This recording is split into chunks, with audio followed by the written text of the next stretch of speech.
Growing up, it was just me and Mom. Dad bailed when I was just a tyke, a faded memory more than anything else. Mom worked her fingers to the bone, juggling jobs left and right to keep us afloat and to make sure I could hit the books hard. Because of her sacrifices, I snagged a grant that got me through college without the mountain of debt that was common these days. I studied business management, driven by a cocktail of ambition and fear of ever being as broke as we were when I was a kid. After graduating, I packed up my life and moved to the city. It was a tough start, living in a cramped apartment and surviving on ramen more nights than I'd like to admit. But I landed a job at a large company, started as a junior, and clawed my way up. Fast forward a few years, and I was not just working there, I was running a whole department. It was more than a job, it was my turf, and I made sure everyone who worked with me knew they were valued. You gotta lead with respect, I'd say during the trainings for the newbies. Treat this job like you own it, and soon enough, you won't just be part of the team, you'll be leading it. The team was solid, a bunch of good folks. When I got the nod for the department head spot, we hit the local bar to celebrate. It was nothing fancy, just a cozy place where the beer was cold and the laughs were plenty. Here's to Erica, the boss lady. Marco, one of my oldest colleagues, raised his glass high. The others joined in, the clinks of glasses echoing over the buzz of the bar. Thanks, guys. We're all in this together. Here's to kicking more ass and taking names. I shouted over the noise, and the team roared back in approval. That night, amid the backslaps and cheers, I noticed him, Jake. He caught me looking and sauntered over with a grin that could knock you off balance. Couldn't help but notice the celebration. What's the occasion? He asked, leaning against the bar. Just a little career boost. I'm the new head of my department now, I said, trying not to sound too braggy. That's impressive. Must be a tough gig, he replied, nodding appreciatively. I'm Jake, by the way. Erica. Nice to meet you, Jake. We got to talking more seriously than I intended that night. Turns out, Jake was a financier, knew his way around numbers like I did around project plans. Over the next 6 months, what started as casual dates turned into weekends spent together, and not long after, I was spending more time at his place than my own. He had a killer apartment, high ceilings, a view that made you want to brag about it, and a warmth that my dingy rental couldn't match. One evening, as we were overlooking the city lights from his balcony, Jake turned to me, a serious look washing over his usually playful face. He took my hands in his, and I could feel the nervous energy vibrating through them. Erica, these past months with you have been the best of my life. I know this might seem fast, but when you know, you just know, right? He started, his voice a mix of certainty and hope. I nodded, the cityscape blurring a bit as my heart started to race. He pulled out a small box from his jacket and opened it to reveal a ring that caught the light just right, sparkling almost as much as his eyes. Will you marry me, Erica? Yes, Jake. Absolutely, yes. I managed, my voice thick with emotion. And just like that, I was engaged. Engaged to a man who saw me, really saw me, and loved all the parts of me, even the ones that were tough as nails. The day I was supposed to meet Jake's parents, my stomach was in knots. As Jake drove us up to a sprawling mansion with a driveway longer than my entire apartment block, it hit me, these folks were not just well off, they were loaded. Stepping out of the car, I could feel the weight of the place. The house looked like something out of an old British movie, all brick and ivy, with gargoyles staring down like they knew I didn't belong. Jake squeezed my hand as we walked up to the huge oak doors. You'll be fine, Erica, he whispered, but his voice sounded like he was trying to convince himself too. The doors swung open, and there stood Mr. and Mrs. Hargrove. His suit probably cost more than my rent, and her dress was something you'd see in a magazine. The foyer was massive, with a chandelier overhead that sparkled like a constellation. The walls were lined with portraits of stern-looking folks with titles like Sir and Lady. Erica, lovely to finally meet you. I'm Charles, and this is my wife, Eleanor, Mr. Hargrove said, his voice smooth but cool, with a hint of an English accent that sounded practiced. Mrs. Hargrove gave me a smile that didn't reach her eyes. Pleased to meet you both, I managed, trying to keep my voice steady. As we moved into the dining room, Jake whispered quick tips about which fork to use for what, but his words were a jumble in my head. Dinner was served, and it felt like sitting in a freezer, the air so cold with judgment. Mr. Hargrove pointed to a portrait of a stern-looking man with a thick beard. That's Sir Reginald Hargrove, a direct ancestor from England. Came over in the 1800s to establish our family here, he said proudly. Really impressive, I said, trying to sound enthusiastic, but it was hard to eat when you felt like every move was being critiqued. I reached for what I thought was the salad fork, but the silence that followed told me I'd messed up. I glanced at Jake for help, but before he could whisper anything, Mrs. Hargrove's voice cut through. Perhaps things are done differently where you come from, dear, she said, each word sharp and precise. Sorry, still getting the hang of all this, I mumbled, my cheeks burning hot. Jake tried to smooth things over, jumping into a story about us, but his parents were more interested in watching my struggle with the dessert spoon next. I felt smaller with each course, their stares heavy on my shoulders. After the icy dinner, we all shuffled into the Hargroves' expansive living room. The plush carpets and heavy curtains made the room feel even more suffocating than the dining hall. I sunk into one of the ornate chairs, feeling like I was an exhibit in a museum about commoners. Mrs. Hargrove, perched elegantly on the edge of her seat, leaned forward. Erica, dear, tell us more about your family. Your upbringing must have been quite different from ours. I hesitated, feeling Jake's tense gaze on me. Well, it was mostly just me and my mom. My dad left when I was really young, and I don't remember him much. Mom did everything to raise me on her own. She's a nurse. The room fell deathly silent. Mrs. Hargrove stood abruptly, her chair scraping against the wood floor like a scream. This is unacceptable, she declared, her voice resonating with disgust. We are descendants of an ancient English lineage. We have standards, traditions. I cannot, will not, allow my only son to marry someone without pedigree or knowledge of her own lineage. Mr. Hargrove, who had been silently observing the conversation, finally spoke. His words were calculated, each one dropping like a weight. It's essential for us that our family ties are strong and well documented. Erica, can you even name your great-grandparents? I felt my face heat up, the embarrassment gnawing at me. I only know about my maternal grandparents, I confessed, my voice barely above a whisper. Mr. Hargrove rolled his eyes, a clear sign of contempt.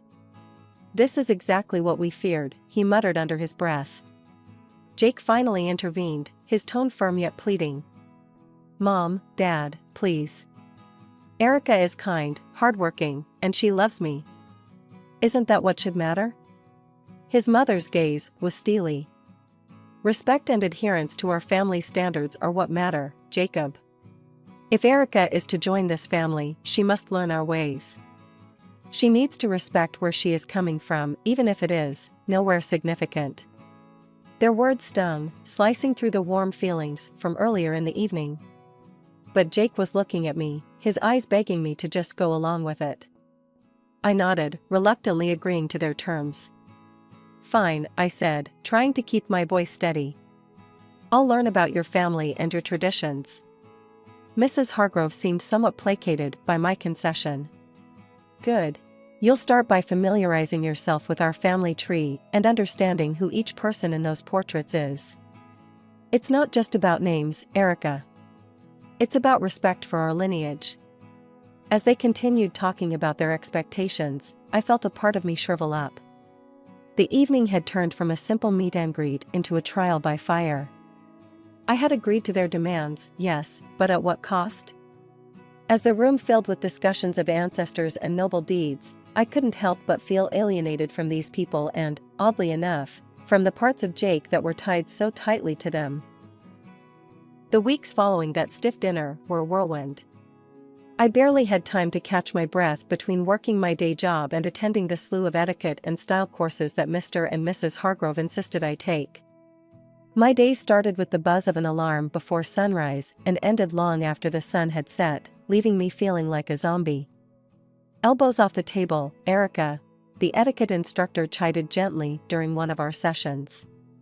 And remember, the soup spoon moves away from you when you scoop. I nodded, attempting to mirror her movements, but my mind was on a million other things, like the mountain of work waiting for me back at the office and the never-ending wedding plans. "You're doing well," she reassured, her voice soothing. "These things take time to become second nature." I gave her a weak smile. "Thanks, it's a lot, you know?" As if on cue, my phone rang. It was Mom.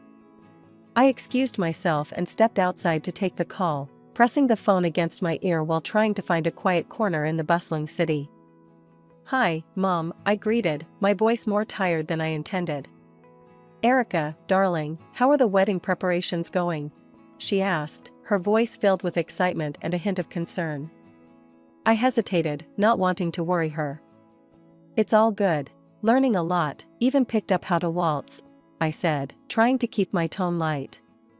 There was a pause, and I knew she wasn't entirely convinced. "You sound exhausted, honey. Are you getting enough rest? You know, all this shouldn't be so hard. You need to take care of yourself." I chuckled weakly. "I'll try, Mom.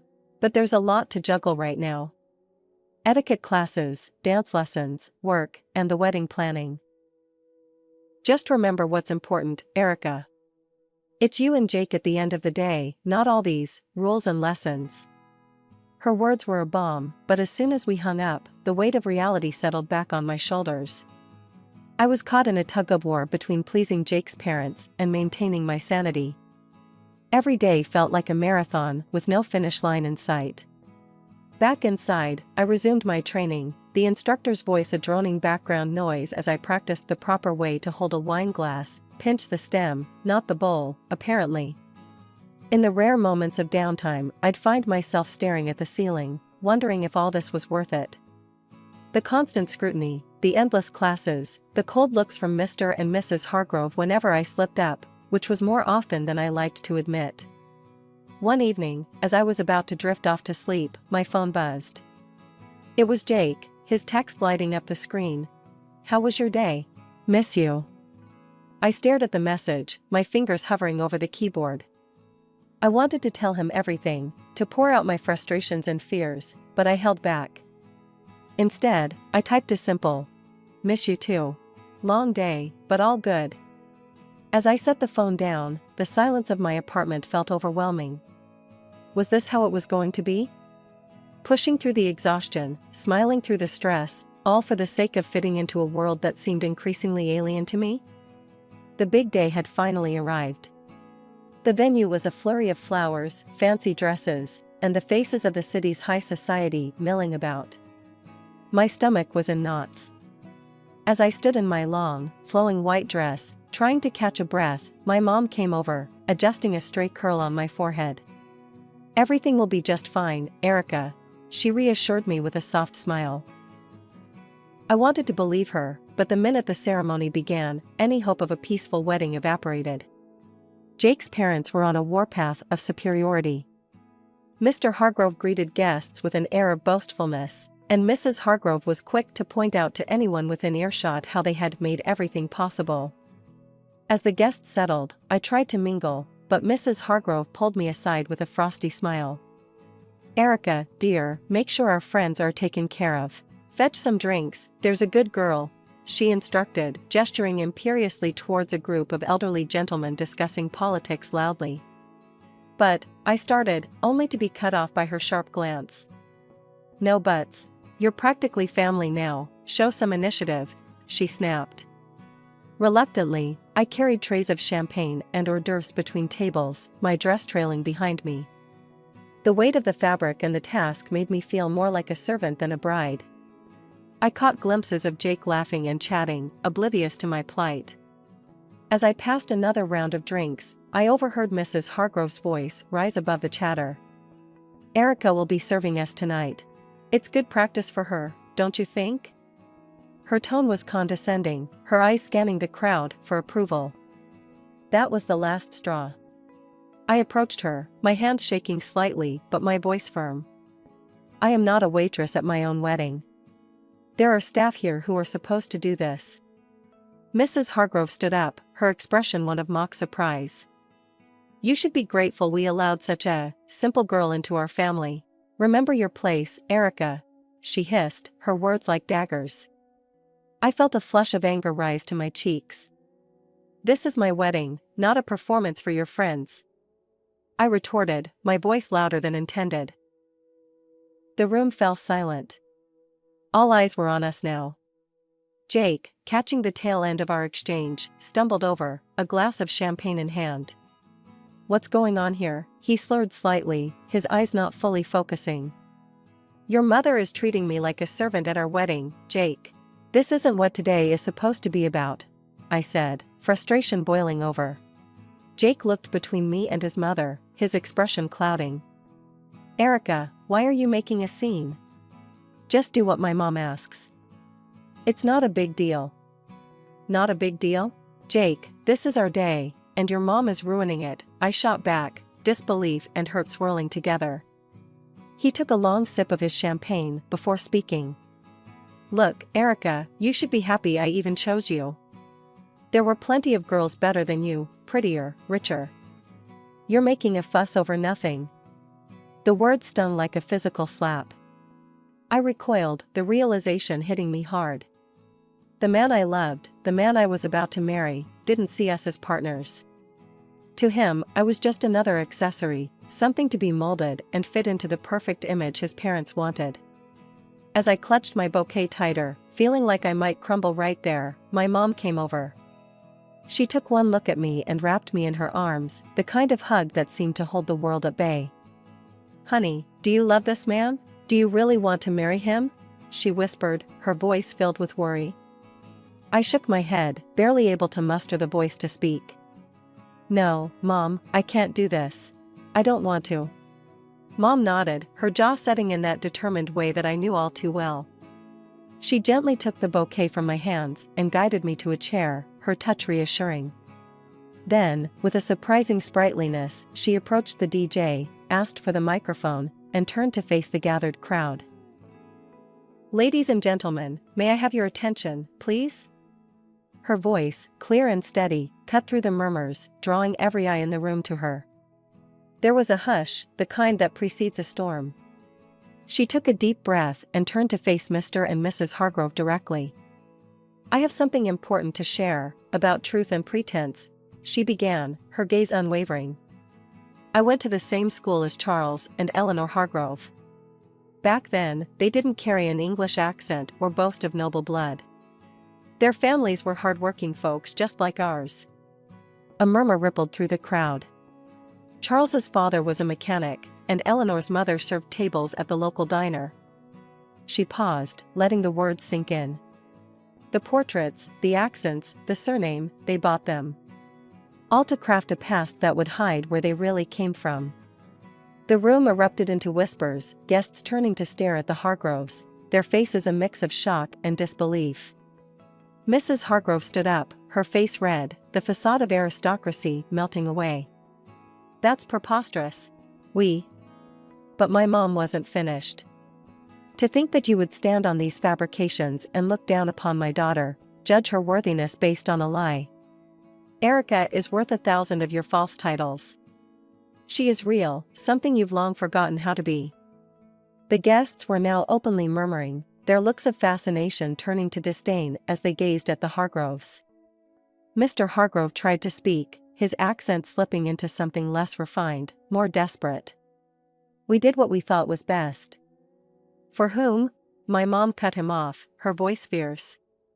For your son? For society? Or just for your own shallow pride? The confrontation had drawn everyone's attention, and now the room was buzzing, the atmosphere charged with tension and revelations. The Hargroves seemed to shrink, their grandeur dissolving into the air, leaving nothing but the stark, plain truth of their origins. Jake's face twisted with a mix of shock and anger. He stormed up to me, his voice barely a hiss as he leaned close. You've ruined everything, Erica. You've disgraced my family, and now you're questioning if I want to marry you? After this spectacle? His words stung, but before I could respond, he grabbed my arm, pulling me slightly closer. "I'll teach you how to be a good wife, one who knows her place and obeys." His threat hung in the air, heavy and chilling. I pulled my arm back with all my might, stepping away from him. The room was dead silent now, everyone's eyes on us. This was the man I had intended to marry? This was the family I was about to join? No, this couldn't be my life. I took a deep breath, my mother's earlier strength flowing through me. "There will be no wedding," I announced loudly, making sure every guest heard. "I regret that I ever considered marrying such a moron, someone who truly matches the arrogance and deceit of his parents." Murmurs filled the room, some of shock, others of support. Jake stood there, mouth agape, as if trying to catch the words and stuff them back into my mouth. My mother came to my side, her presence a comforting shield against the chaos. Together, we walked through the crowd, our heads held high. In the weeks that followed, news of the Hargroves' disgrace spread through the city. Their fabricated lineage and high society standing crumbled like a house of cards in a breeze. People who once revered them now crossed the street to avoid their shame. They sold their mansion and moved away, seeking a fresh start where their past wouldn't haunt them. As for Jake, I heard bits and pieces, rumors of a downward spiral, of nights spent at bars trying to drink away the scandal. I didn't know if they were true, and frankly, I didn't care to know. He had shown his true colors, and they were too dark and twisted for me ever to want to look back. "Thank you, Mom," I said to her one evening as we sat in our modest living room, a stark contrast to the opulent falsity I had almost married into. "For everything. For being there, for standing up for me, for helping me see the truth before it was too late." She took my hand, squeezing it gently. "I'll always be here, Erica. You're my daughter, and I raised you to be strong and true. No man, no family, can ever make you less than what you are." We sat there, the TV chattering in the background, a normalcy that felt refreshing. I had lost a fiancé, but gained back my life, my self-respect, and, more importantly, my future. After the whole wedding debacle, going back to work felt like walking into a sanctuary. My colleagues, who had heard about the chaos, were nothing short of supportive. "Erica, you dodged a bullet, girl," Marco said as soon as I walked into the office. He was leaning against my desk, a steaming cup of coffee in his hand, which he handed to me as a peace offering, or maybe a welcome-back gift. "Thanks, Marco. Feels good to be back," I replied, taking the coffee and savoring the familiar bitter warmth. "And yeah, that bullet was more like a cannonball." Jenny chimed in from her cubicle across the way. "Anyone who makes you serve guests at your own wedding is no husband material. You deserve way better, hun." I smiled, grateful for the camaraderie. "I think so too. It's nice to be back where I'm appreciated for what I do, not for the family I might have married into." As the days turned into weeks, the support from my team didn't waver. It was during this healing time that I met Brian. He was a friend of a friend, nothing fancy about his background, just a genuine guy with a quick smile and an easygoing attitude that was infectious. We met at a small get-together. It was low-key, just a few friends hanging out on a Saturday afternoon. He was there, laughing at something silly when I walked in. "Hey, you must be Erica," he said, standing up to greet me. "I've heard a lot about you." "All good things, I promise." "Thanks, Brian. I hope they didn't embellish too much," I replied, trying to match his easy demeanor. We hit it off instantly. His family was the polar opposite of the Hargroves. The first time I met his parents, they welcomed me with warm hugs and genuine smiles. "Erica, we're just glad Brian found someone who makes him so happy," his mom said, pulling me into a hug as soon as I stepped through their front door. It was refreshing, the simplicity of it all. No pretenses, no demands. Just mutual respect and acceptance. Brian and I weren't rushing anything. We were taking our time, getting to know each other beyond the surface level. Back at work, my boss called me into his office one day. "Erica, I just want to say, we've all noticed how you've handled everything. It's not been easy, but you've managed to keep your performance top-notch." I nodded, unsure where this was leading. "We think it's time for another promotion. You've proven you can handle just about anything, and your leadership has never wavered." Leaving his office, I felt a surge of pride. With a new relationship developing, a career on the rise, and the respect of those I cared about, I was finally in a place where I felt I belonged.